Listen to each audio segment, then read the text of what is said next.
Eh bien, bonjour à tous. Nous avons commencé à envoyer l'autobiographie de M. Meredith en anglais et tous les foyers membres en recevront automatiquement un exemplaire. Si des jeunes adultes vivant à la maison, membres potentiels ou baptisés, souhaitent également recevoir un exemplaire, ils peuvent contacter leur bureau régional qui leur enverra un exemplaire. Mardi, j'ai eu l'occasion de prononcer un discours à nos étudiants de l'éducation vivante sur place, dans lequel j'ai parlé des leçons que j'ai apprises à l'ambassadeur collège, telles que la manière de se traiter les uns les autres avec respect, vivre selon un code d'honneur intériorisé et vivre selon les lois pures de Dieu par opposition à la société qui nous entoure. J'ai également mentionné la nécessité pour eux de toujours maintenir leur espace propre, de viser l'excellence dans leur travail et d'adopter les traditions de l'éducation vivante, telles nos dîners du vendredi soir. M. Wallace Smith a enregistré l'émission intitulée La fin du règne de Satan, en proposant le DVD L'occultisme et le monde des esprits. En Europe centrale et de l'Est, des pluies d'une intensité inhabituelle ont emporté des maisons, des rivières sont sorties de leurs lits, des barrages et des digues se sont rompus. L'état d'urgence a été déclaré dans plusieurs pays.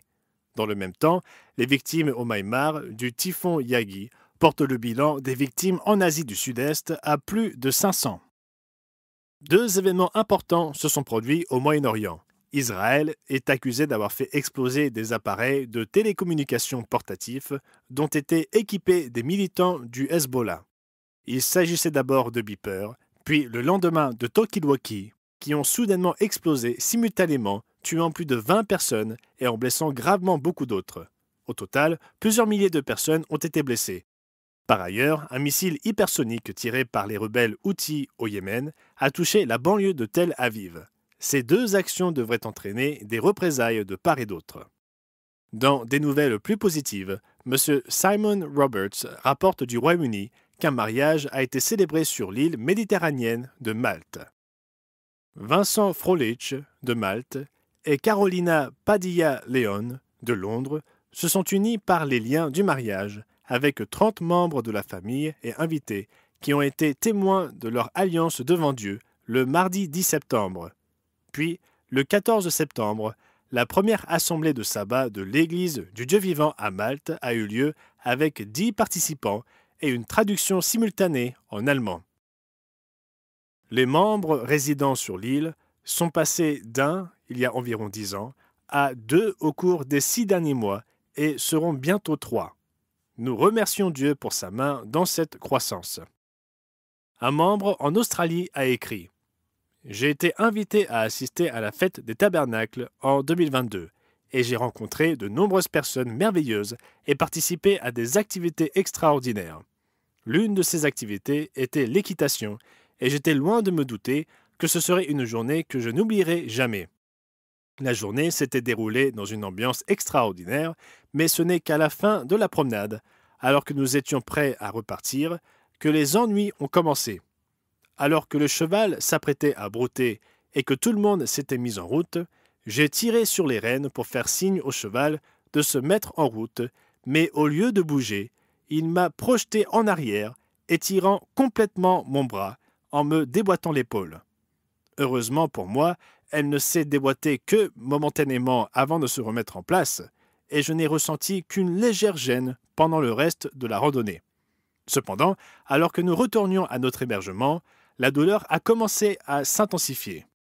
J'avais pris des analgésiques sans prendre la situation au sérieux, en pensant que je m'étais simplement froissé un muscle et que tout irait bien le lendemain. Plus tard, à l'heure du coucher, la douleur est devenue insupportable. Je ne pouvais pas bouger mon bras et, quels que fussent mes mouvements, je n'arrivais pas à me mettre suffisamment à l'aise pour essayer de dormir.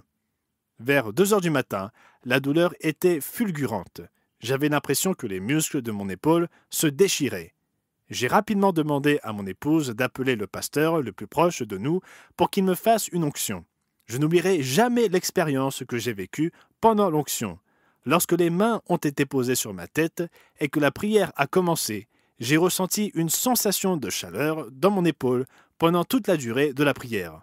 Une fois celle-ci terminée, la douleur s'est atténuée et je ne ressentais plus de douleur intense et je pus à nouveau bouger mon bras. Malgré la douleur, je pus enfin m'allonger suffisamment confortablement sur mon lit pour m'assoupir. Le lendemain matin, je me suis réveillé sans aucune douleur. Notre Père miséricordieux avait vraiment fait un miracle et mon parcours était désormais tout tracé. Nous sommes donc très reconnaissants que cette personne, toute nouvelle dans la vérité, ait été guérie de cette manière. C'est une bonne nouvelle et nous recevons ce genre de rapport de temps à autre.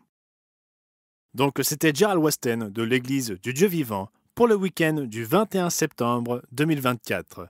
J'espère que vous passerez tous un merveilleux sabbat.